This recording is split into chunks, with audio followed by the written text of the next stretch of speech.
مومن حضرات، جیسا کہ ہم تمام لوگ جانتے ہیں کہ اس بار کووڈ-19 کے چلتے ہم نے اس اشرے کو آن لائن کر دیا ہے، اور یہ آج امام باڑہ مرزا محمد ظفر بیگ لال قبر پر اشرے کی چوتھی مجلس، جس کو مولانا ریحان حیدر صاحب خطاب فرما رہے ہیں، آپ تک پہنچانے کا کام کر رہا ہے یہ ہمارا YouTube channel the message of Karbala.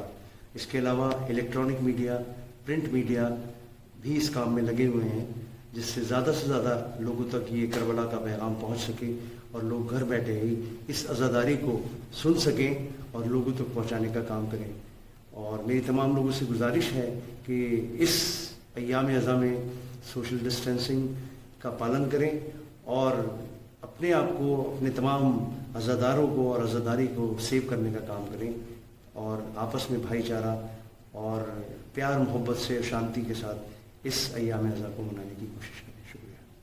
Afzal کے فلک کا میں روشن ہلال ہوں، افضال کے فلک کا میں روشن ہلال ہوں، فرزند ہوں مثال کا اور بے مثال ہوں، فرزند ہوں مثال کا اور بے مثال ہوں، بے شیر کی ثنا سے یہ مجھ کو ملا ہے فیض، بے شیر کی ثنا سے یہ مجھ کو ملا ہے فیض، عباس میرا نام ہے اور با کمال ہوں، عباس میرا نام ہے اور با کمال ہوں۔ سن لے صدا میرے سخی مولا، سن لے صدا میرے سخی مولا، جھکتے ہیں جہاں شاہ بھی تیرا واسطہ، جھکتے ہیں جہاں شاہ بھی تیرا واسطہ، عباس تیرے در سا دنیا میں در کا مولا، عباس تیرے در سا دنیا میں در کا، تو قمر بنی ہاشم زہرا کی تو دعا ہے، تو قمر بنی ہاشم زہرا کی تو دعا ہے، سایہ تیرے علم کا دو جگ پہ باخدا ہے، سایہ تیرے علم کا دو جگ پہ باخدا ہے، تیرے علم کو چومنے جھکتا ہے آسمان، تیرے علم کو چومنے جھکتا ہے آسمان، عباس تیرے در سا دنیا میں در کہاں مولا، عباس تیرے در سا دنیا میں در کہاں، جو بھی خدا سے مانگا تیرے علم سے پایا، جو بھی خدا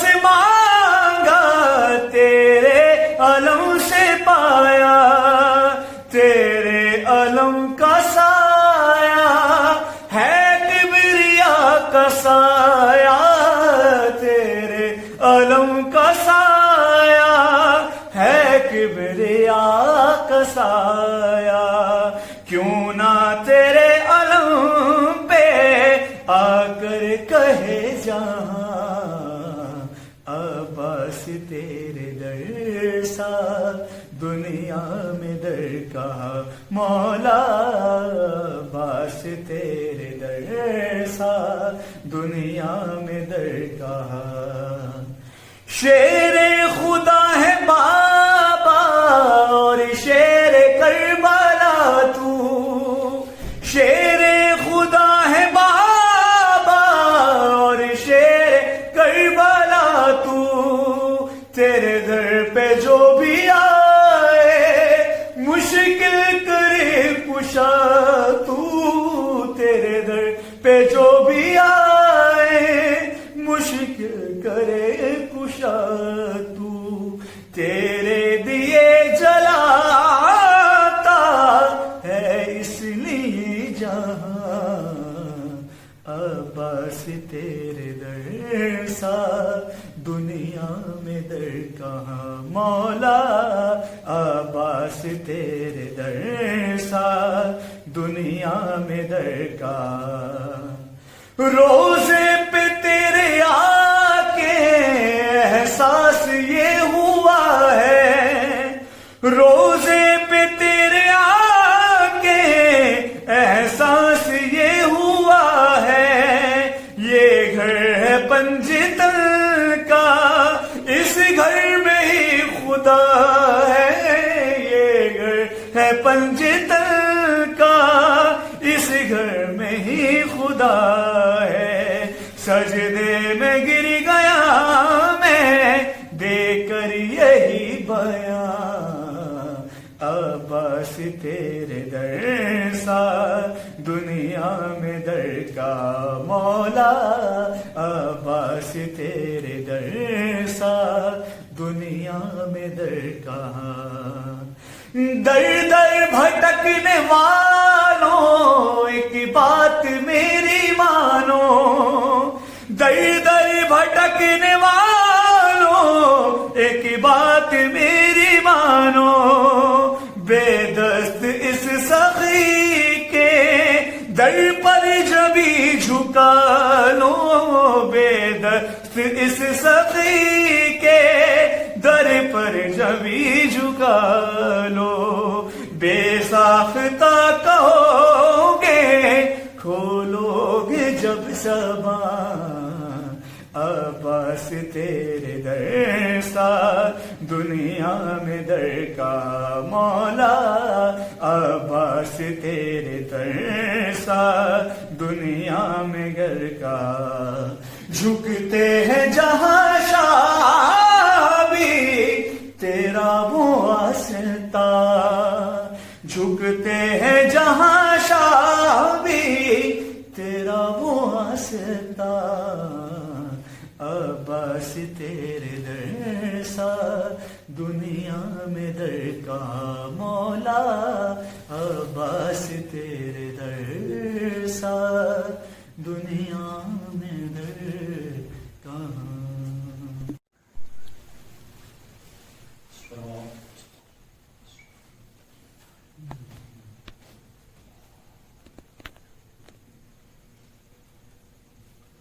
لا حول ولا قوة إلا بالله العلي العظيم حسبنا الله ونعم الوكيل ونعم المولى ونعم النصير الحمد لله الذي هدانا لهذا وما كنا لنهتدي لولا أن هدانا الله لقد جاءت رسل ربنا بالحق ثم الصلاة والسلام وتحية والإكرام مولانا مولى الثقلين جد الحسنين أبي القاسم محمد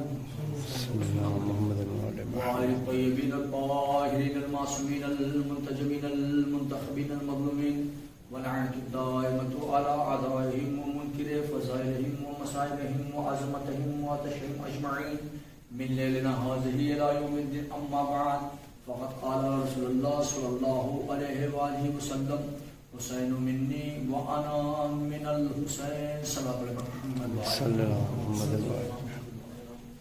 عزیزان محترم، بزرگان ملت، برادرائے ایمان، سامعین محترم، جیسا کہ آپ کو پتہ ہے یہ عشرہ مجلس کی چوتھی مجلس ہے مرزا محمد علی ظفر بیگ ٹیمہ باڑے میں 2020 سن 2020 اور 1442 ہجری کی یہ چوتھی مجلس چل رہی ہے، عشر محرم کی چوتھی مجلس. عزیزو، جس حدیث مصطفیٰ کو سلام سخن قرار دیا، کائنات کا رسول آواز دے رہا حسین منی وانا من الحسین، میرا حسین مجھ سے ہے اور میں حسین سے ہوں، میرا حسین مجھ سے ہے اور میں حسین سے ہوں. ایک بات تو ثابت ہو رہی، ایک نواسا اپنے نانا سے تو ہو سکتا ہے، لیکن نانا نواسے سے کیسے ہو سکتا ہے؟ یہ بہت دن تک مسئلہ چلتا رہا، لیکن مسئلہ یوں واضح ہو گیا کہ ازل سے لے کر محرم تک، ازل سے لے کر سن 61 ہجری تک حسین رسول سے ہے، سن 61 ہجری سے لے کے قیامت تک اب رسول حسین سے ہے، اب رسول حسین سے ہے. حسین منی وانا من الحسین، میرا حسین مجھ سے ہے اور میں حسین سے ہوں۔ رسول کا اس فکر کو بیان کرنا اس بات کی دلیل ہے کہ دیکھو قیامت تک جو میرا نام باقی رہے گا اس نام کو باقی رکھنے والے کا نام ہے حسین۔ قیامت تک جو میرا ذکر باقی رہے گا اس ذکر کو باقی رکھنے والے کا نام ہے حسین۔ اچھا حسین کس ذات کا نام ہے؟ کہا حسین اس ذات کا نام ہے جو خامس آل ابا ہے، حسین اس ذات کا نام ہے جو پنجتن کی آخری نشانی ہے، حسین اس ذات کا نام ہے کہ جو شاہ بھی ہے بادشاہ بھی ہے، حسین اس ذات کا نام ہے جسے خواجہ نے شاہ بھی کہا بادشاہ بھی کہا۔ بھائی شاہ اور بادشاہ دونوں لفظ استعمال کیا، وجہ کیا ہے؟ شاہ کے معنی بھی بادشاہ، بادشاہ کے بھی معنی بادشاہ، آخر دونوں لفظ استعمال کرنے کا مقصد کیا تھا؟ کا مقصد یہ تھا شاہ اس معنی میں ہے کہ جب پیدا ہوئے تو فطرت کو بالوں پر عطا کیا، یہ ہے شاہیت، جب جانے لگے تو حور کو ناری سے نوری بنا دیا، یہ ہے بادشاہی ہے۔ صلوات علی محمد یہ حسین کا اعزاز ہے۔ جب پیدا ہوئے فرشتے لوگ در لوگ آ رہے ہیں تو ایک مرتبہ جو معتوق تھا جسے اللہ نے عذاب عطا کیا تھا، جسے بالوں پر عطا کیا چھین لیا تھا، جس کا بالوں پر جب وہ گہوارے حسین سے مس ہوا، مس ہونے کے بعد اسے بالوں پر ملا تو وہ جملہ کہتا ہوا پرواز کیا کرتا نظر آیا، انا عتیق الحسین، میں حسین کا آزاد کرتا ہوں، من مثلی، میرے جیسا کون ہے؟ میں کہوں گا یا رسول اللہ جب حسین موجود تھے، حسین گہوارے میں لیٹے تھے، حسین کسے کہہ دیتے؟ فطرت سے کہہ دیتے، حسین کے بدن سے جا کے مس ہو جائے تاکہ تمہیں بالوں پر مل جائے، اللہ نہ ہو۔ اللہ کا رسول آواز دے آج حسین موجود ہے، آج میں اس معتوق فرشتے کو حسین کے بدن سے مس کروا کے صحیح تو کر دیتا، لیکن کل کے آنے والے کیا کرتے؟ لہٰذا میں نے گہوارے حسین سے مس کروا کے بالوں پر عطا کر کے بتا دیا کہ دیکھو اگر حسین نہ رہے تم اپنی جو بھی بیماری ہو، جو بھی پریشانی ہو، ذریعہ حسین سے مس کرو، اللہ تمہیں شفا عطا کرے گا۔ صلوات علی محمد و آل محمد، اللہ تمہیں شفا عطا کرے۔ حسین کی ذات کا نام ہے، حسین اس ذات کا نام ہے جس کی زیارت کرنے سے انسان کی عمر طویل ہوتی ہے، حسین اس ذات کا نام ہے جس کی زیارت کرنے سے انسان کے رزق میں اضافہ ہوتا ہے، حسین اس ذات کا نام ہے جس نے اپنی مرضی نہیں بلکہ معبود کے سامنے اپنی مرضی کو کچھ نہ سمجھا، معبود کی مرضی پہ چلا۔ حسین اس ذات کا نام ہے جو نفس مطمئنہ کا مالک ہے، حسین اس ذات کا نام ہے جس نے صبر الہی پر صبر کیا، مصیبتوں پر صبر کیا، شکر کیا۔ اس سے بڑی کیا مصیبت ہو سکتی ہے کہ حسین یکے بعد دیگر خیمے میں لاشیں لا رہے ہیں، حسین لاشیں لا رہے ہیں، زینب ماتم کر رہی ہے۔ اے عزادارو آج محرم کی چوتھی مجلس ہے، مجھے بیان کرنا ہے کہ حسین کوفے میں آئے ہیں، حسین راستے میں اپنے سفیر کو کوفہ بھیج دیے ہیں، کوفہ جسے جناب مسلم ابن ابی عقیل کو جو کوفہ بھیجا ہے، حسین کے پاس خطوط آنے لگے کہ حسین کوئی سفیر بھیجیے، کوئی نائب بھیجیے۔ حسین نے اپنا نائب مسلم کو بنا کے کوفہ بھیجا۔ تاریخ بتاتی ہے جیسے جناب مسلم کوفے میں گئے ہیں 18,000 لوگوں نے بیعت کی ہے، لیکن یہی مسلم جب نماز عشاء کے بعد مڑے ہیں تو تنہا مسجد میں وہ ایک اکیلے رہ گئے، یعنی کوفے میں مسلمان بہت سارے تھے، مسلم تنہا رہ گئے تھے۔ کبھی مسلم کوفے کی اس در پر، کبھی اس گلی میں، کبھی اس کوچے پر۔ ایک مرتبہ ایک تاریخ کہتی ہے ایک ضعیفہ کے دروازے پر آ کے بیٹھ گئے جس کا نام تھا توبہ۔ اس نے دروازہ کھولا، پوچھا ایھا الغریب، اے پردیسی مننتا، تو کون ہے؟ ایک مرتبہ کہتا ہے ارے مسلم کہتے ہیں مجھے نہیں جانتی، کہ میں نہیں پہچانتی۔ کہا تو نے علی کا نام سنا ہے؟ کہاں سنا ہے، مدینے کے رہنے والے ہیں۔ کہا ان کے بھائی عقیل کو جانتی ہے؟ کہاں بالکل جانتی ہوں، کہ میں ان کا بیٹا مسلم ابن عقیل ہوں۔ ارے مجھے کوفے والوں نے بلا کے دغا دے دیا، توبہ کہتی میرے گھر آ جائیے۔ توبہ نے پناہ دیا، آپ کو نہیں معلوم کوفے کے حالات بہت برے ہیں، کوفے کے حالات بہت سخت ہیں۔ سارے مسئلے کو چھوڑتے ہوئے، سارے مسائل کو چھوڑتے ہوئے، اور دو جملے میں بات کو تمام کرتا چلوں، اے عزیزو یہاں تک کہ لوگوں کو پتہ چل گیا، دشمن کو پتہ چل گیا کہ ارے مسلم حاجی کے گھر میں ہے، ارے مسلم کو دھوکے سے زنجیروں میں جکڑا گیا۔ ارے جب تک شیر دہاڑے مارتا تھا کسی کے اندر ہمت نہ تھی جو مسلم کے قریب کی باتیں تاریخ بتاتی ہے. اور مسلم کو رسیوں سے کھینچتا ہوا دربار میں لایا گیا اور مسلم کو دارالعمارہ میں لایا گیا. جیسے ہی دارالعمارہ میں لایا گیا مسلم کے سر کو جھکایا گیا, جلاد کو حکم دیا گیا. ادھر سے یہ منظر امام دیکھ رہے تھے. ایک مرتبہ امام حسین نے آہ سرد بھری. ایک مرتبہ جناب عباس نے پوچھا مولا آہ سرد بھرنے کی وجہ کیا ہے؟ کہا عباس کچھ منظر دیکھنا چاہو گے؟ کہا مولا میں منظر ضرور دیکھنا چاہوں گا. ارے ساری زمینیں پست ہوئی. ایک مرتبہ زمینیں کوفہ بلند ہوئی. کہا عباس میرے 2 انگلیوں کے بیچ میں دیکھو. اب جو 2 انگلیوں کے بیچ میں دیکھنا شروع ہوا کیا دیکھا؟ ارے مسلم سر جھکائے کھڑے ہیں, جلاد تلوار لیے ہوئے کھڑا ہے. ایک مرتبہ عباس کہتے ہیں مولا ارے جس معجزے سے یہ منظر دکھایا اس معجزے سے مجھے کوفہ پہنچا دیجئے تاکہ میں مسلم کو بچا سکوں. تاریخ کہتی حسین نے کہا آگے دیکھو عباس. اب جو عباس نے کیا دیکھا؟ ارے تلوار جلاد کی تلوار چلی, مسلم کے سر و تن میں جدائی ہوئی. اب جو عباس نے دیکھا ایک برقع پوش بی بی دامن کو پھیلائے آواز دے رہی تھی اے میرے لال میری آغوش میں آ جا. ارے مسلم کے سر کو اپنے آغوش میں لیا. ارے میں حسین کی دکھیاری ماں فاطمہ سیعلم الذین ظلموا ای منقلب ینقلبون انا للہ و انا الیہ راجعون. نظم نے پذائی تسلیم امر ماتم سے ٹوٹ رہا تھا گھر میرا دیکھتی رہی آنکھیں, بین تھا یہ زہرا کا دیکھتی رہی آنکھیں. وہ عجیب منظر تھا دیکھتی رہی آنکھیں, بین تھا یہ زہرا کا دیکھتی رہی آنکھیں. جس کو میں نے پالا تھا اس پہ ایسا نرغا تھا, 3 دن سے بھوکا تھا, 3 دن سے پیاسا تھا,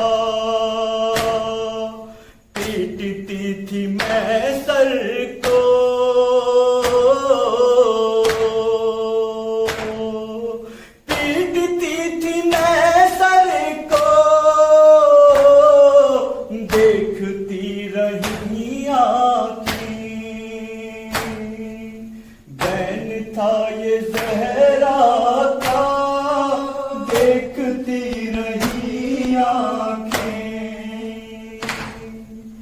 جب شبیہ احمد نے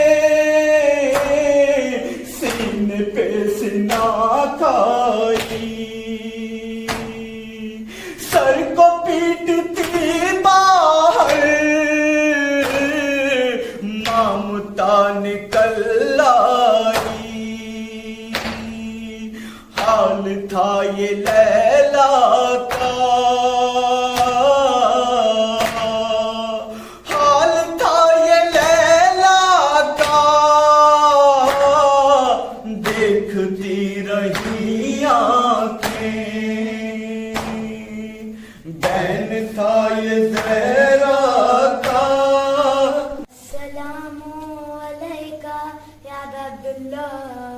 السلام علیکہ یا ابن رسول اللہ, السلام علیکہ یا ابن امیر المومنین وابن سید الوسیل, السلام علیکہ یا فاطمۃ الزہراء سید النساء العالمین, السلام علیکم ورحمۃ اللہ وبرکاتہ.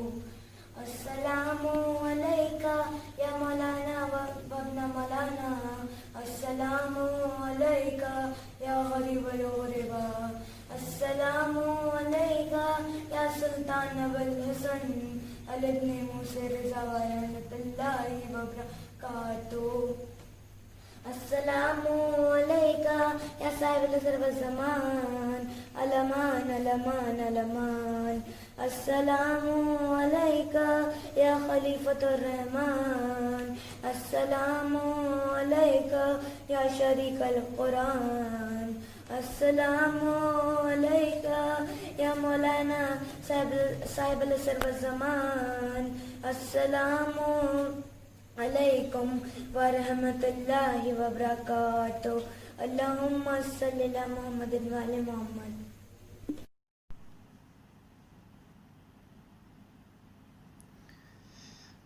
لا حول ولا قوة الا بالله العلی العظیم، اعوذ باللہ السمیع العلیم من الشیطان اللعین الرجیم، بسم اللہ الرحمن الرحیم، نحمده ونصلی علی رسولہ الکریم والصلاة والسلام علی اہل بیتہ الطیبین الطاہرین، اما بعد، بسم اللہ الرحمن الرحیم، ان الذین قالوا ربنا اللہ ثم استقاموا تتنزل علیہم الملائکۃ الا تخافوا ولا تحزنوا وابشروا بالجنة التي كنتم توعدون۔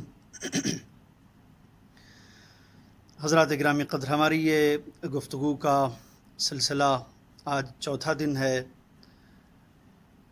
امام بارگاہ مرزا ظفر بیگ رامپور کے منتظمین کی جانب سے یہ دی میسج آف کربلا نام کے یوٹیوب چینل پر نشر ہونے والا عشرہ مجالس کا سلسلہ۔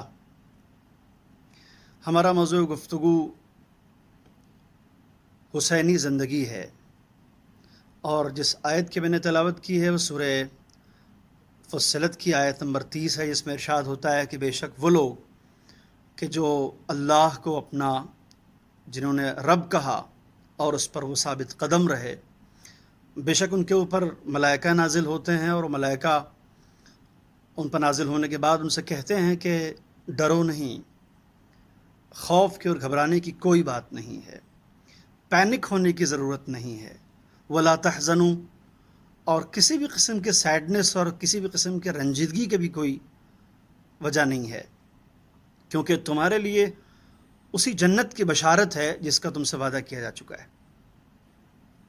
میں نے روز اول بھی عرض کیا تھا اور پھر عرض کر رہا ہوں، عام طور پہ ہوتا یہ ہے کہ انسان کسی بھی توفیق کے نتیجے میں یا تعلیمات کے نتیجے میں، تربیت کے نتیجے میں، یا بائی ڈیفالٹ اس لیے کہ اس کا خیال یہ ہے کہ مسلمان گھر میں پیدا ہوا ہے، لہٰذا اسلام اس کا دین ہے، مسلمان ہوتا ہے، مگر یہ کہ اصل مسئلہ یہ ہے کہ انسان مسلمان ہونے کے ساتھ ساتھ مسلمان رہ جائے اور اس اسلام پر ثابت قدم رہے۔ یہ بہت بنیادی سوال ہے، یہ بہت بنیادی سوال ہے۔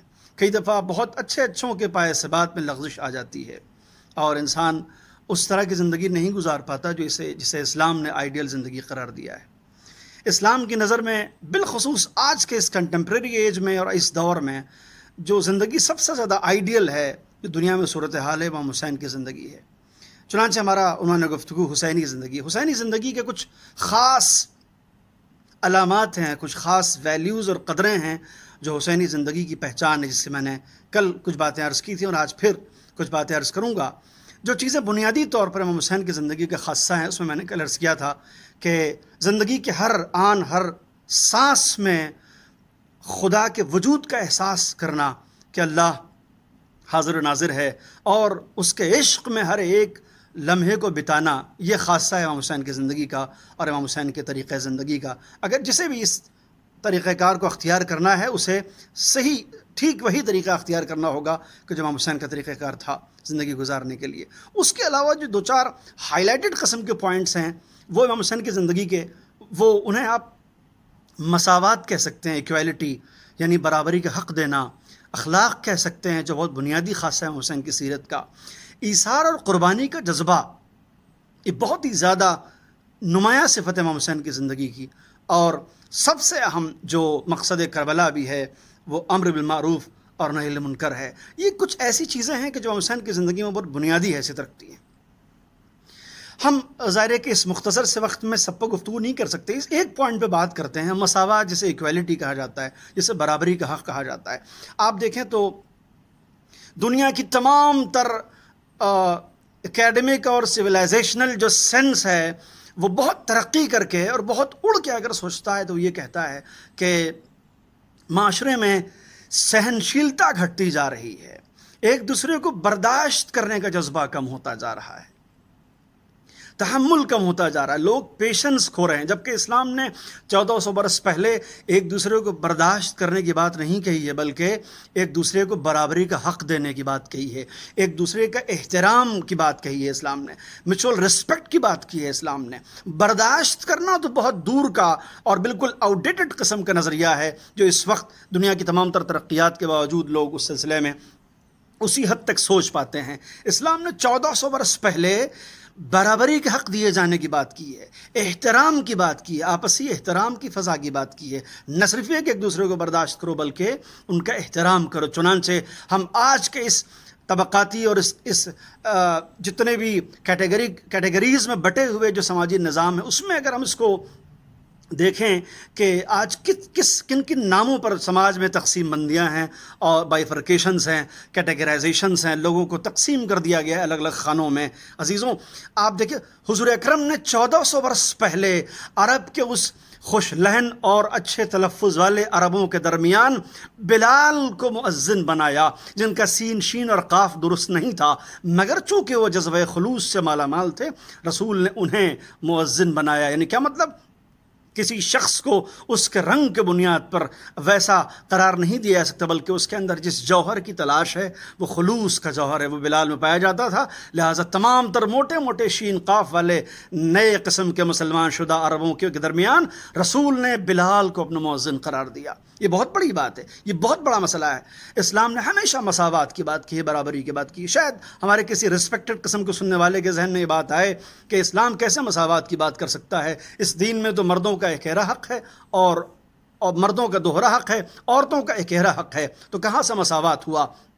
جو میں آپ کی خدمت میں عرض کر دوں، یقیناً ایسا ہی ہے کہ مردوں کا دوہرا حق ہے اور عورتوں کا اکیرا حق، مگر اسی اسلام میں جہاں مرد ایک میراث پاتا ہے وہاں عورتیں 2 میراث پاتی ہیں۔ ایک اس کے اوپر اس کا حق ہے کہ باپ اسے اپنی میراث میں سے حق دے، اور دوسرے پھر شوہر کے یہاں سے اس کو میراث ملنے والی ہے۔ لہٰذا اگر ایک جگہ سے اس کو آپ یہ دیکھتے ہیں کہ اس کا اکیرا حق ہے، تو اسلام نے اس کو اس طرح بیلنس کیا ہے، اس طرح کمپنسیٹ کیا ہے کہ اس کو 2 جگہ سے حق ملنے والا ہے۔ لہٰذا یہ ذہن سے خیال نکال دیا جائے کہ اسلام نے جو ہے وہ مساوات کا خیال نہیں رکھا ہے۔ اسلام دین مساوات ہے۔ پیغمبر سے لے کر کربلا کے اس تپتے میدان تک دین اسلام کی یہ تعلیمات کو آپ بآسانی دیکھ سکتے ہیں۔ حضور نے 1400 برس پہلے تمام تر اہل عرب اہل زبان کے درمیان اور اچھی اچھی آوازوں اور تلفظ والوں کے درمیان بلال کو اپنا مؤذن بنایا۔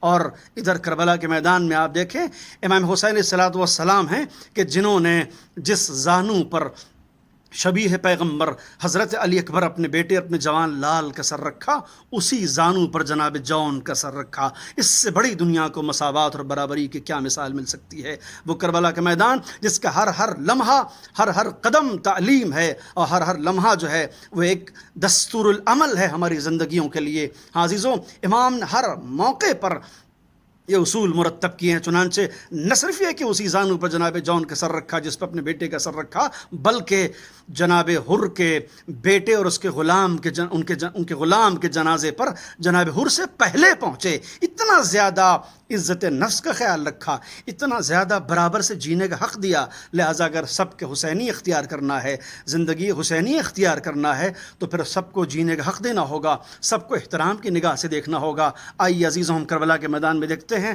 آج 4 محرم ہے، کربلا کی تاریخ کا یہ بہت اہم دن ہے، اس لیے کہ یہی وہ دن ہے کہ جس دن حضرت ابوالفضل العباس نے جن آرزوؤں اور جن جذبات کے ساتھ وہ خیمے فرات کی ترائی پر نصب کیے تھے، آج ہی کے دن انہیں اکھاڑنے کی بات کہی جا رہی ہے۔ کہا جاتا ہے حسین فرات کی ترائی سے اپنے خیمے ہٹا لو، اس لیے کہ ہمارے لشکر والوں کو پانی درکار ہے۔ اے عزیزوں، ساقی کوثر کے بیٹے ہیں حسین، ساقی کوثر کے بیٹے ہیں جناب عباس۔ ہاں عزیزوں، جیسے ہی یہ سنا برداشت نہ ہوا، تلوار کو نیام سے نکالا اور خط کھینچ دیا اور کہا کسی میں اگر دم ہے تو اس خط کو عبور کر کے ادھر آئے اور اسی بات کو دوبارہ کہہ کے دکھائے۔ اے عزیزو، امام حسین ہیں جو اپنے بھیا کو دیکھ رہے ہیں، سر نے اڑائے، خیمے میں آئے، بہن سے کہا بہن جب بھیا کے جنازے پہ تیر برسائے گئے تو میں نے عباس کو کہہ کے روک دیا کہ عباس ابھی کربلا نہیں ہے۔ اے بہن جب حر نے لجام فرس پہ ہاتھ ڈالا تو میں نے عباس کو سمجھا دیا کہ بھیا ابھی کربلا نہیں ہے۔ اے بہن اب تم ہی بتاؤ میں عباس سے کیا کہوں، اب تو ہم کربلا میں آ چکے ہیں۔ بہن سمجھ گئی بھیا کی مرضی یہ ہے کہ خیمے ترائی کے پاس سے ہٹا لیے جائیں، لہٰذا جناب عباس کو بلوا بھیجا، فضا کو بھیجا، جاؤ میرے شیر سے کہو بہن نے یاد کیا ہے۔ اے عزیز، فضا در خیمہ پہ آئی، عباس کو آواز دی، جناب عباس بہن کے خیمے میں گئے، سر کو نہڑائے ہوئے ہیں اور اس کے بعد آنکھوں سے آنسو جاری ہیں۔ عباس مرضی سمجھ چکے تھے، عباس سمجھ گئے تھے کہ وقت کا امام کیا چاہتا ہے۔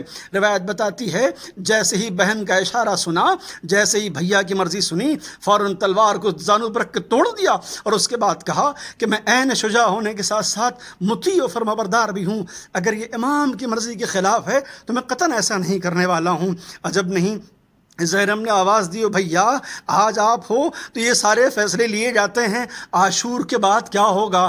خیمے جل جائیں گے، میں ان تمام بیویوں سے جن کے پردے کی ضمانت لے کے کربلا آئی ہوں، ان کے پردے سلامت نہ رہیں گے۔ سیعلم الذین ظلموا ای منقلب ینقلبون۔